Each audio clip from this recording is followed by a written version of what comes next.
I start from the supposition that the world is topsy-turvy, that things are all wrong, that the wrong people are in jail and the wrong people are out of jail, that the wrong people are in power and the wrong people are out of power, that the wealth is distributed in this country and the world in such a way as not simply to require small reform, but to require a drastic reallocation of wealth.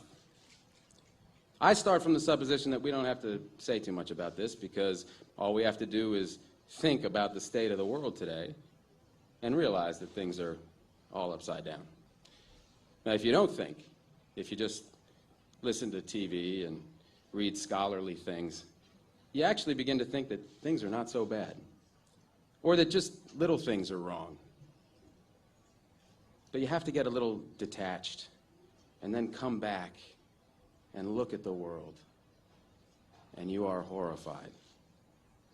So we have to start from that supposition that things are really topsy-turvy.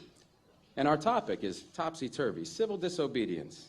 Now, as soon as you say the topic is civil disobedience, you're saying our problem is civil disobedience.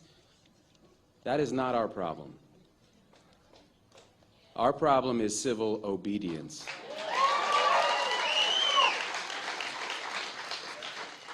Our problem is the numbers of people all over the world who have obeyed the dictates of the leaders of their government and have gone to war.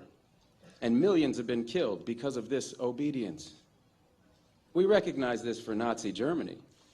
We know that the problem there was obedience, that the people obeyed Hitler.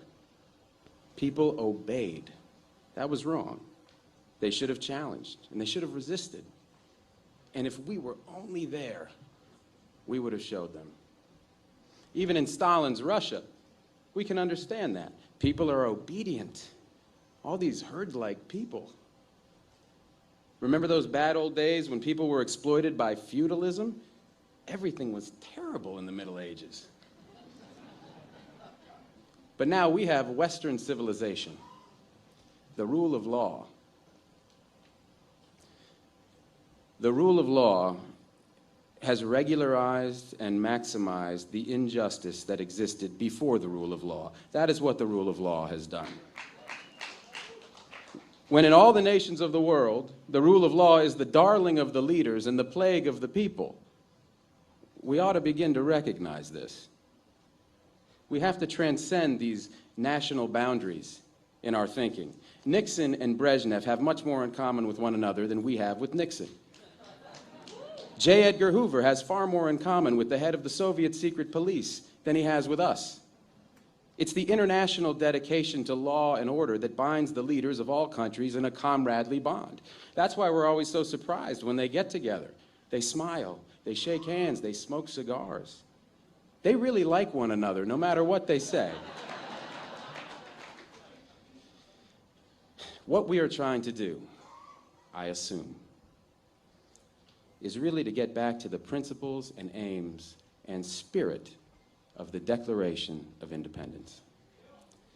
This spirit is resistance to illegitimate authority and to forces that deprive people of their life and liberty and right to pursue happiness.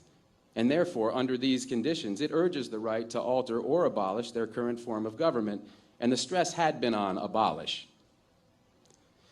But to establish the principles of the Declaration of Independence, we're going to need to go outside the law, to stop obeying the laws that demand killing or that allocate wealth the way it's been done, or that put people in jail for petty technical offenses and keep other people out of jail for enormous crimes.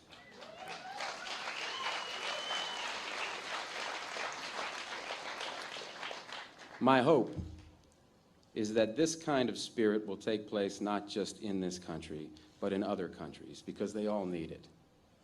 People in all countries need the spirit of disobedience to the state, which is not a metaphysical thing, but a thing of force and wealth.